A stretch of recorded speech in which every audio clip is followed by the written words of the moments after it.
All right, everybody, welcome back to the channel. Sun's out, guns out. Oh, I'm actually filming this at night, but the sun's out somewhere, right? Okay, like in the southern hemisphere, because when it's winter here, it's summer there. So when it's nighttime here, it's daytime. I think that's how that works. Anyway, guys, got this Ruger LCP 2, and it's going to need some love. It's going to need some attention. It's going to have to go back to the factory, but had some difficulty with this one on the range. Tried to load it. It absolutely would not load. You maybe can see here, there looks like some rust just in here and maybe just around the edge of the extractor. Like I hadn't noticed it before. Most of this, even though this is a used pistol, is fairly rust-free. In fact, I would say it's completely rust-free. And yet, just a hint of it here, and I probably wouldn't have noticed. I'm guessing that somebody carried this in his pocket and it ended up, you got some moisture in there, and now the extractor is frozen. But when I took this pistol to the range, I couldn't get it to load. I would get a cartridge, end up about halfway in the chamber, and then just stick. And I tried the next one and the next one, and none of them would work. And I started to think, well, this isn't the ammo, this is the pistol. And sure enough, if I try to fit a cartridge onto the breech face, it's a little hard to do on camera.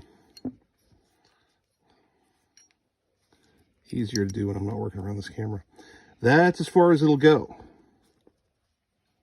And that's exactly what I was getting on the range.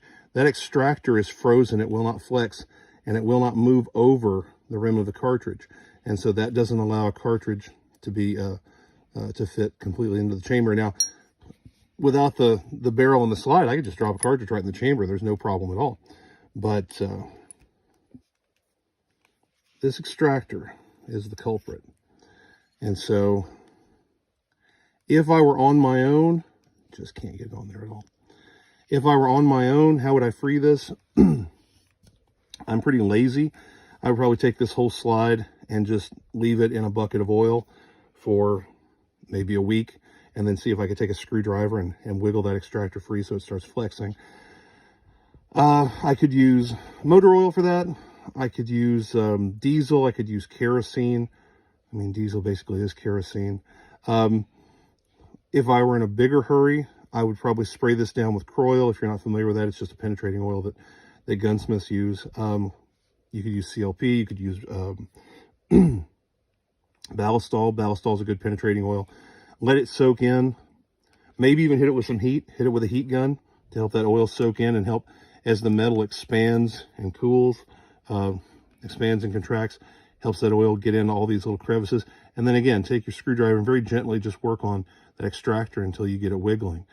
And then I'd remove the sucker and scrub all the rust out of there. However, I'm going to send this back to Ruger because there is a chance I could screw something up, and they're the experts at that. But yeah, we've got a frozen extractor. This pistol is not working at all. It will not feed a cartridge at all. So I'll keep you updated. I'll get this back to Ruger, and hopefully they'll get back to me soon, and we'll be able to take it to the range and try it out. But just thought you might find it interesting diagnosing this problem. I've never seen this before on a Ruger, and I don't remember seeing a rusted frozen extractor on anything ever. This one's a new one to me. Quite a mystery why this wouldn't load. And then when I got it home and I started looking at it, I said, man, tried to get a cartridge on the breech face. I realized that extractor is just frozen and won't move at all. And I think rust is the culprit.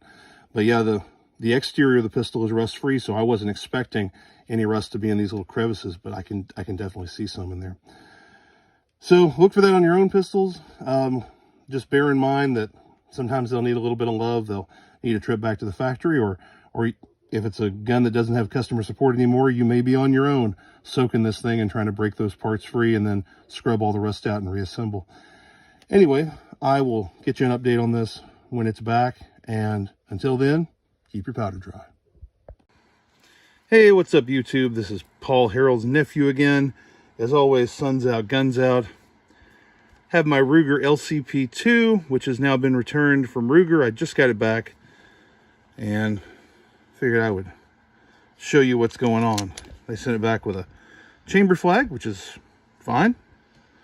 No problem there. Also, this is kind of weird. I've had a few guns over the years that were sent to Ruger and sent to other manufacturers that maybe needed work. This is the first one that's ever come back with tape across the magazine. I don't know why. it's kind of strange. But the magazine was separate from the pistol. It was not shipped in the pistol. Had tape across it, so that's kind of weird. If you happen to know why they did that, let me know in the comments, because that's a new one on me.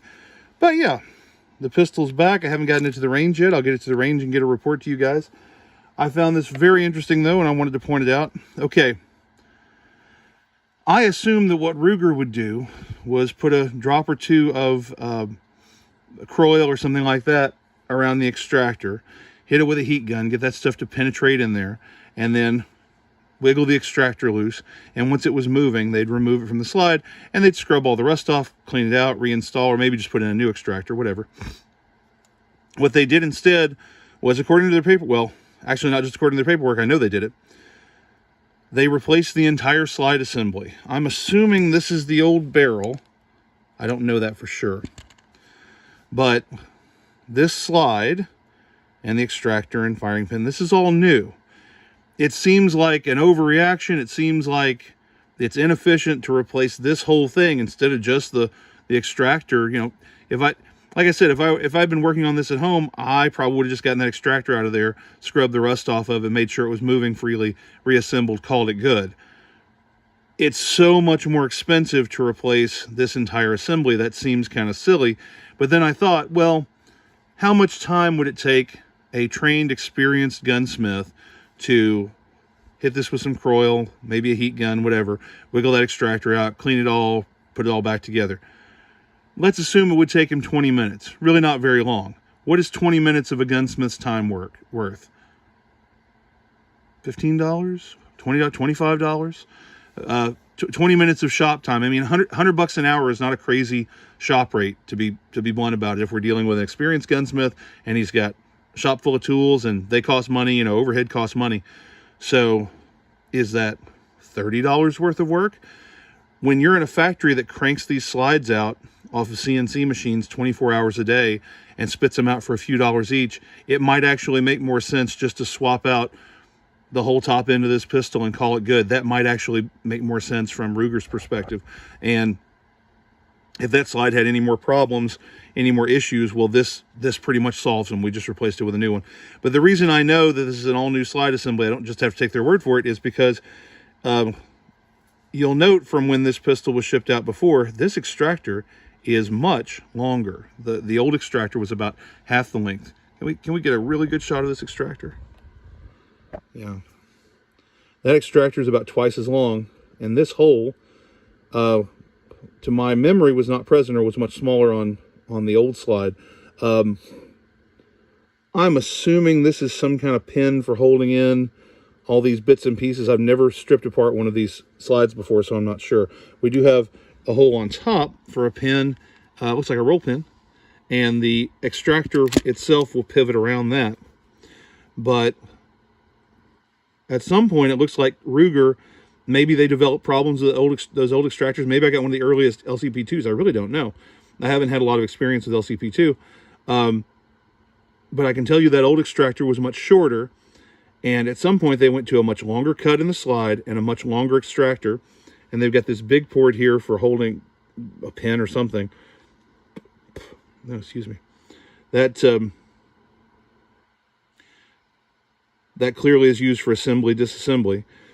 So I guess there was a problem with the old design and they found this worked better, and that may be why they replaced it. They might have said, hey, instead of dealing with that old design that we know had problems, we have an updated design. Not only is it cheaper in terms of the time we put into it, but also the customer's going to have a better result. This presumably is an upgrade.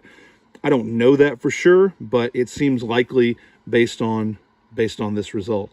So I'll get this to the range. I'll try it out, but I thought you would find this interesting. Ruger did a very quick turnaround on this. I don't know what their typical time is, but just recently it's been, I want to say about 10 days. If I ship out on a Saturday, I probably will get the gun back 10 days, 9 days later on a Monday. That seems to be normal. And next month it might be different. Next year it might be different, but right now that seems to be what their turnaround is like on this warranty work. Which is very quick. I'm not, complaining about that at all. the pistol probably spends more time in transit than it does at their facility. Probably spends just a day or two at their facility and they get it back. It's taking FedEx longer than it's taking Ruger to do their thing. But so far, very happy with this. I'll get it to the range and try it out. Hopefully it will actually load some cartridges now. But this is the level of customer service I've come to expect from Ruger. It's one of the reasons that I like Ruger. You know, they don't pay me. I don't work for them. They don't sponsor me. But I've had a lot of good luck with their products. I do have another video, which I don't think I've posted yet, about their warranty work over the years. I am disappointed that they do not offer this kind of service on some of their earlier products.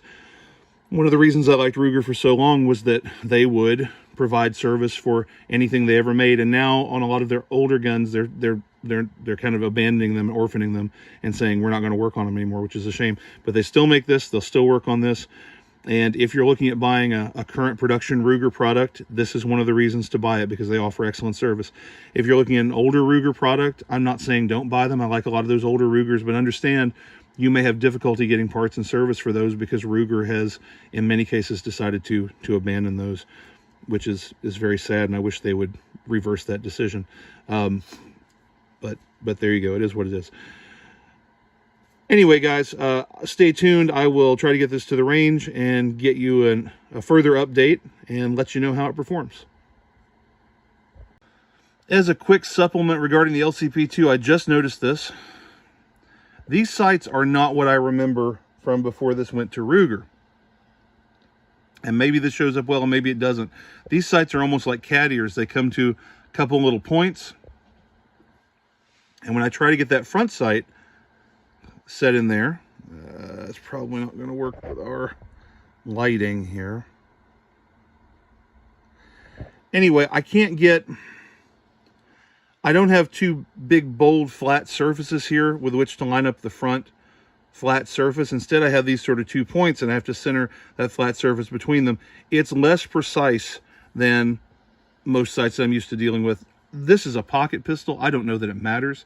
It doesn't have big, bold sights, but I'm going to say that's a feature that I don't like very much. I really prefer bolder, sort of flatter sights across the top that don't come to those goofy little points. It's shootable.